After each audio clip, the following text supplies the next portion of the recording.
Taiwan counts down to its biggest ever recall election, a vote that could flip the legislature. European Parliament members visit to find out how Taiwan counters foreign influence. We speak with one for an exclusive interview. A highly anticipated series that imagines what could happen if China were to invade Taiwan premieres in Taipei. Plus, radios here in central Taiwan have been picking up Chinese state broadcasts. Is it communist propaganda, or is it just something lost in transmission?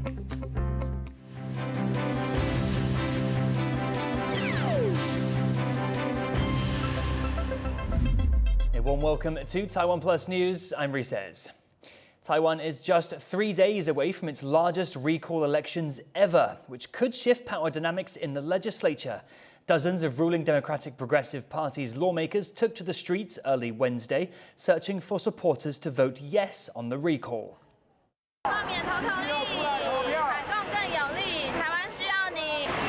Just a few blocks down, prominent figures from the main opposition Kuomintang were asking voters to oppose the recalls.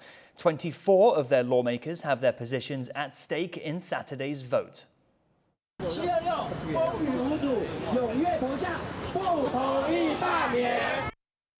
Voter turnout plays a crucial role in the outcome of recall votes in Taiwan. At least 25% of eligible voters in a district must vote yes for the recall to succeed. Members of a special European Parliament Committee on Protecting Democracy are in Taiwan this week. They're here to learn about Taiwan's approach to countering foreign interference and disinformation, threats they say the EU also faces. As the delegation wraps up its visit, our reporter Cadence Curranta sat down with their head, Natalie Loiseau, for an exclusive interview. The European Parliament Special Committee on the European Democracy Shield has suggested that Taiwan and Europe face similar threats to democracy. I'm wondering if you can talk about some of these threats specifically and the similarities between the threats that the EU and Taiwan face. Sure. We created a special committee in the European Parliament to protect our democracies because our democracies are under attack. And it's a global phenomenon. It's a global pandemic, if I may say so. Because authoritarian regimes don't like healthy democracies. Healthy democracies compete positively with authoritarian regimes. Who would like to live in a dictatorship when democracies are healthy? So authoritarian regimes are trying to weaken us, to divide us, and are using hybrid threats and hybrid attacks to do so. Information manipulation, cyber attacks, interferences of all sorts. And these are things that we witness in Europe, especially since the start of the full-fledged war of aggression of Russia in Ukraine. And this is something that Taiwan is facing as well. So for us, it was obvious that we needed to come here to Taiwan to share experiences, good practices, good ideas, and bring them back home. And so I just want to go backtrack for a minute. So you said that I guess EU is facing threats from authoritarian regimes. What regimes are there? I know Taiwan, we know that Taiwan is facing threats from China. What regimes is the EU facing threats from specifically? The biggest threat to the EU right now is Russia. There is no doubt about it because we are supporting Ukraine resisting against the Russian aggression. But even before that, Russia was already interfering in our electoral processes, for instance. But we also see some impact of China's unfriendly behavior. When they are sabotages of undersea cables, the ones that are taking place right now in the Baltic Sea are very comparable to the ones that Taiwan is facing. We also faced cyber attacks, and not all of them are coming from Russia. Some are, I don't know if they are attributed, but are characterized as very similar to the ones that Chinese hackers are used to doing. And there is also this pressure on Chinese diasporas in Europe. Police stations, clandestine police stations, have been set up by Chinese embassies in Europe to put pressure on Chinese students or Chinese diaspora. And there is this espionage in our research centers or universities. So many things together that make us feel uncomfortable. We don't want to have tense relations with China, but we want China to respect our sovereignty. And I guess EUDS has said this is an opportunity for deepened EU-Taiwan cooperation on these issues. I guess can you give some specific examples of how the EU and Taiwan can deepen cooperation in these areas? We do think in the European Parliament, for instance, that an investment agreement between Taiwan and the European Union would be a plus for both sides. We also think that cultural relations are important, and that, again, on cybersecurity, we should be more present, because we know that there is a lot of Taiwanese expertise considering what you're facing daily. But because you have a risk of being overwhelmed or exhausted, because it's a hybrid war of attrition, your friends and partners should be at your side. I spoke to an expert this morning who said that I guess what she's most worried about is, I guess, Russia and China learning from each other and working together. Is there a sense, I guess, that there needs to be also an alliance on the other side with EU, Taiwan, and other countries? There is no doubt that Russia and China are learning from each other. Russia was probably the first to start propaganda wars at the beginning of the 20th century, and been doing so during the Soviet era and since Putin became president. And China has learned a lot from Russia, but China has huge means. So it means when the two ally together, it has a very destructive effect on public opinions, or at least it tries to. In this fight, democracies have to team up together, because we believe in the same sort of values. We value differences of opinions, but we value facts, we value science, we value people, and we value freedom of the people, freedom to make their own informed choices, and not to be forced to choose one or another leader based on lies and on coercion and pressure. That was Nathalie Loiseau, the head of a special EU parliamentary delegation to Taiwan. A new show is wowing and alarming viewers by forcing them to face a scenario many would rather avoid. Set during a Chinese war with Taiwan, Zero Day Attack paints a grim picture of the future. Our reporter Alan Liu was at the premiere. After months of waiting, we're finally here at a Taipei cinema for the premiere of Zero Day Attack, a show that imagined what could happen if China were to invade Taiwan. The story imagines a scenario where China blockades Taiwan during a presidential transition. The situation quickly spirals, triggering an economic meltdown and prompting the US and Japan to raise their military alert levels. It's a scenario that Robert Cao, one of the show's financial backers, thinks Taiwanese people need to consider. 所以我们其实这个电影也希望说增加大家心理上的防卫韧性，就你不慌乱然后你知道怎么办。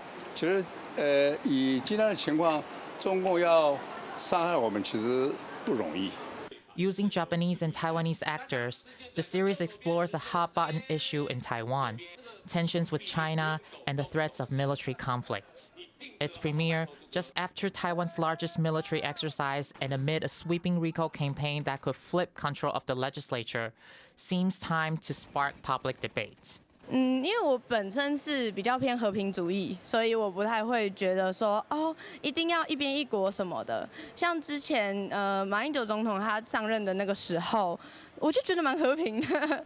But even with many hoping for a peaceful resolution to cross-strait tensions, avoiding open conflicts will require cooperation across the straits.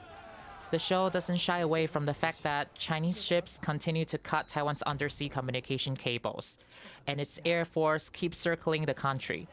On top of that, experts point to misinformation campaigns, espionage, and the use of influencers to shape the narrative. Some viewers say it shows them they may not have a choice. 是战争选择人，不是人选择战争的。当权者为了一个空泛的目的想要达成的时候，就是让他下面的几百万或几千万人，就是他们的性命其实完全不重要的。But no matter where viewers stand on the future of Taiwan and China, they'll get a look at one possible worst-case scenario early next month. The show will air on August 2nd, with a rare look at Taiwan's preparedness, resilience, and what it means to live under the shadow of a conflict. Joseph Wu and Alan Liu for TaiwanPlus. A U.S. Air Force officer has warned the Senate that Chinese and Russian operations are undermining security in Africa and diminishing American influence in the region. China is expanding its approach from focus on economic influence to greater military and information operations. Russia's actions are frequently destabilizing and run counter to U.S. interests. Terrorist networks continue to exploit ungoverned spaces, posing a direct threat to our safety and security. Anderson's remarks came one day after South Africa downgraded Taiwan's representative office there. That move followed a visit by South Africa's vice president to China earlier this month. South Africa has been pressuring Taiwan to move its office out of the administrative capital, Pretoria, since 2024. The latest change appears consistent with Beijing's efforts to diminish Taiwan's status in Africa and elsewhere. Taiwan has only one remaining diplomatic ally in Africa, the Kingdom of Eswatini. A mysterious radio broadcast heard in central Taiwan is raising eyebrows and questions. While the signal appears to originate from China, authorities are looking into whether it's a coincidence or something more calculated. I went to Taichung to hear the broadcast for myself. Through the static, a fuzzy but unmistakably Chinese accent breaks through. It's an unusual broadcast some in central Taiwan reported hearing as they tuned in to FM 96.7. A trip to the area confirms the signal indeed exists, patchy, coming all the way from China. This is what some Taichung residents have been hearing on their radios, a Chinese state broadcast, though it's still unclear if it's deliberate or just signals drifting across the strait. The broadcast matches a stream from Fujian News Radio, located in southeast China. It doesn't appear to be tailored propaganda, but Taiwan's government isn't taking any chances. The National Communications Commission has launched an investigation and declined to comment until it's complete. On the ground in Taichung, not many people have heard the broadcast, but reactions to the news ranged from conspiracy to concern to indifference. 我觉得他是故意的，因为现在刚好又是我们是在大罢免跟那个大成功，所以他们就故意这样子。不需要太恐慌，应该对我们的生活不会有任何的影响。我不会恐慌。我自己没有听过类似的东西，所以我觉得有可能只是巧合。While some see it as nothing more than a rogue signal, experts warn elements of the broadcast suggest something beyond accidental interference. 我个人认为这一定是故意，因为从他的这个节目的内容的对象，跟他所涵盖的范围，这一定是他们有计划这样作为。Given the over 200-kilometer distance from Fujian to Taichung, radio experts say it's likely the signal is being deliberately boosted or even rebroadcast from within Taiwan. Radio has long been a medium used by both Taiwan and China in psychological warfare, and this broadcast could be just the latest chapter in an ongoing battle over the airwaves. 在台湾最早的这个广播电台，除了有这个政令宣导之外，其实也有做相对的反制的这个功能。有些频率就是对方播什么频率，我们也播什么频率来反制。这个一直都持续着。In the 1970s, Taiwan blasted its own form of anti-communist propaganda across the strait, including notably from the Beishan Broadcasting Wall in Jinmen, a crucial Taiwanese military stronghold just kilometers off the coast of China. And even in today's high-tech world, the old analog technology still holds some strategic value. If China was to invade Taiwan, it might start by cutting its internet connection, forcing communications onto the airwaves. 很单纯，它就是 point to point。我从这个发射站到这个接收机中间不用再经过像卫星，我可能还要透过其他的一个第三方的设备，或者说我透过光纤、透过行动电话网络，不用，它其实最单纯、最直接。福建人民广播电台新闻广播。The true intent behind the broadcast remains unclear, pending the NCC's investigation. Whether coincidence or a subtle act of grey zone warfare, it's proof that in a region on constant alert, even a crackle on the radio can raise the alarm. Justin Wu, John Su, Aichi and Reece for TaiwanPlus. Coming up after the break. 终结性暴力，终结性暴力，还我追诉权，还我追诉权。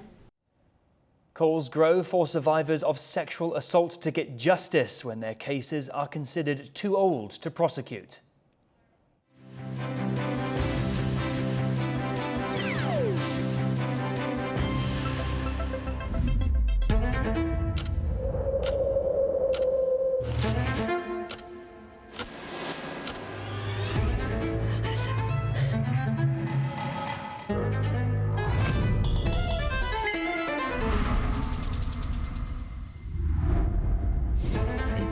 人生的话，你发现说，我们大部分都是爱美的。我自己少遇见一朵花，我可能就不是这个样子。开始思考什么叫做一个本土性，大声的唱出来说我是台湾人。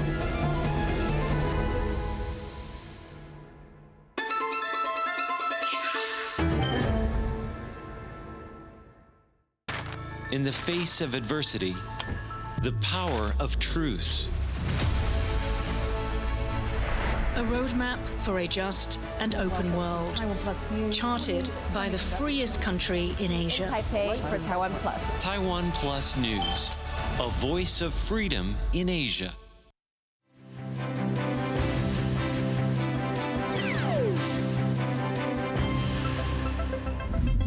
Welcome back. You're watching TaiwanPlus News. Taiwan's former top trade negotiator John Deng says that the government is working closely with Washington and moving in the right direction as tariff talks between the two continue.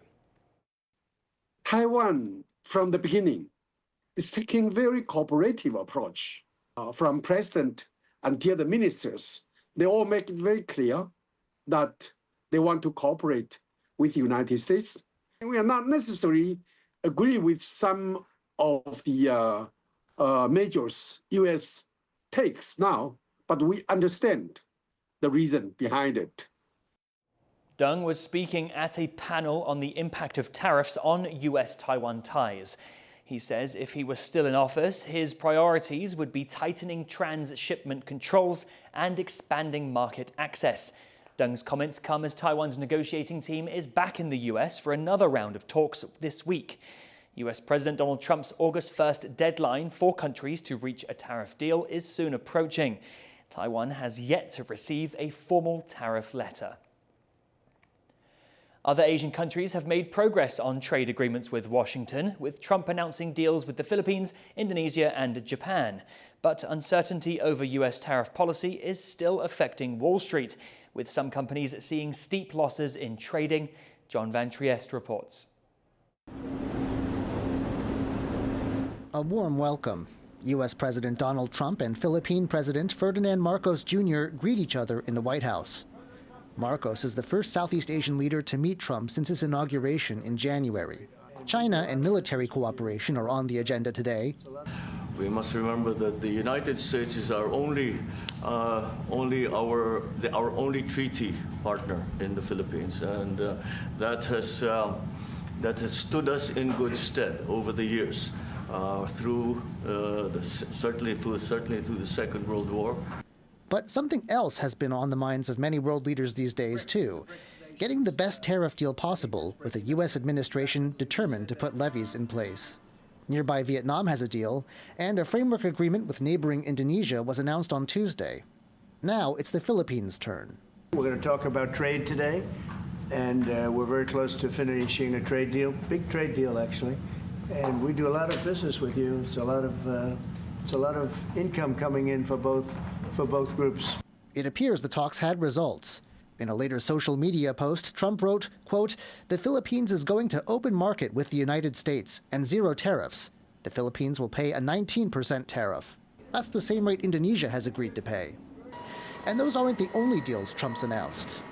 本日私から対米投資額を1兆ドルという未だかつてない規模まで引き上げたいと、そのために共に取り組みたいということをお伝えをいたしました。Trump's posted that Japan will open its markets to U.S. products like automobiles and rice and pay a 15% reciprocal tariff. This comes as Japanese media reports that Ishiba plans to resign by the end of August after trade talks with the U.S. are done. But some on Wall Street are a bit anxious, as there are still many important U.S. trade partners that don't have a deal yet, and the August 1st deadline to negotiate one is fast approaching. Though shares ended mixed Tuesday, carmaker GM announced it's taken $1 billion hit from tariffs to quarterly results, adding to shareholders' concerns over trade policy. And some analysts think that uncertainty is here to stay. I think that the likelihood is that the August 1st deadline gets pushed back yet again. Secretary of the Treasury, Scott Bessent, has already announced that the August 12th deadline pertaining to China is going to be pushed back. And what that means is that we're going to be living with this uncertainty, in particular those sectors of the market where the tariffs really bite. Analysts say trade negotiations take much longer than 90 days, meaning more market fluctuations may be on the horizon. Alex Chen and John Van Trieste for TaiwanPlus. To find out more about what tariff talks with the US may have in store for Taiwan, John Van Trieste spoke to Washington-based trade and customs attorney James Ransdell. Do you think there's any indication that the sorts of deals we're seeing with Taiwan's neighbors like the Philippines and Japan suggest what sort of a deal Taiwan can expect with the US? I think there's every reason to look at these other deals that are being made as indicative of what's the realm of possibility for Taiwan. And I think, other countries, as more deals are coming out, are looking at those terms and seeing, okay, what did they offer? What did they put on the table that the U.S. accepted? And what was the result? What was the tariff rate? Now, do you think there's any chance that certain areas like chips will be targeted especially hard? In the first instance, these deals are focused on reciprocal tariffs. The sort of, let's call them the Liberation Day tariffs that the Trump administration announced back in April. And so that's going to be their focus in the first instance. To move beyond that, the countries need to raise it at the political level. Obviously, Taiwan has a deep interest in the Section 232 tariffs on chips, semiconductors, now polysilicon potentially. And so one would expect that they are probably raising those tariffs in the context of these negotiations as well. But those tariffs aren't set yet, so we don't know what the level is going to be. I would not expect that as a result of the negotiations over the reciprocal tariffs, however they shake out, that it's really going to drive, let's say, a worse outcome on the semiconductors or polysilicon tariffs under Section 232. Do we have any idea right now the state of negotiations, and do you think Taiwan's likely to make the August 1st deadline?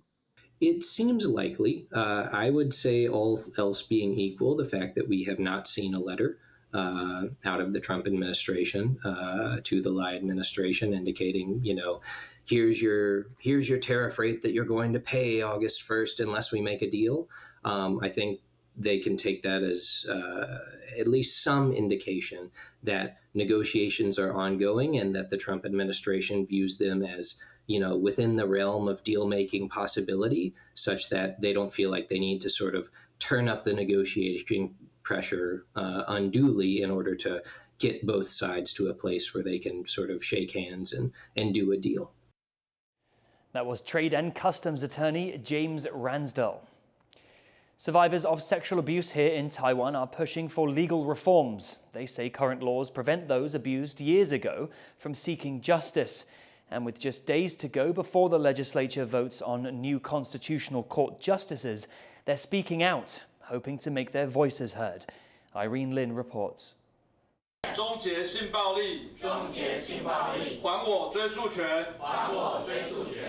Lawmakers and civic groups are here in the legislature today calling for changes in the law to allow survivors of long-past sexual abuse, whose cases are considered too old to prosecute, a path to justice.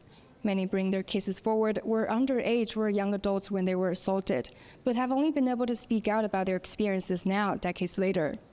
我们这群幸存者，不管有没有参与这场事件案，我们都是活生生的人。我们曾经站在司法面前，我们想要透过司法来彰显公义，可是司法却给我们一个高墙，告诉我们说不可能。The current law doesn't take into account survivors' age at the time of assault. And with a 30-year prosecution window, many who were abused as a child are not able to file a lawsuit against their abusers. 在制定法律的时候，并没有考虑到性侵受害这样子的一个创伤延迟揭露的特性，所以不只在时效追诉权，那也在于刑事诉讼里面关于再议的申请、关于申请自诉的时间都只有10天。The timing of this is significant.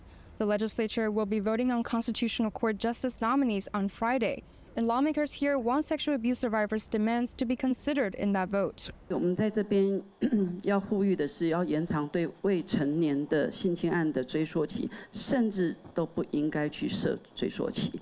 我们要恳切地呼吁每一位大法官，不只要守护宪法，更要捍卫人性的尊严。Earlier this month, one of the Constitutional Court's justice candidates raised concerns that the time limit on prosecution might be unconstitutional, but for now, each case is still being reviewed individually. Those here today are also urging more survivors to speak up, to share their stories, and help pressure the Constitutional Court to give them the right to seek justice. Devin Tsai and Irene Lin in Taipei for TaiwanPlus. Thank you for watching Taiwan Plus News. You can visit the Taiwan Plus website or follow our social media for more stories from Taiwan and around the world. Before we go, check out fans in the US and UK gathering to pay tribute to Ozzy Osbourne, the singer of legendary rock band Black Sabbath, who has died at the age of 76. I'm Reece. Take care and see you next time.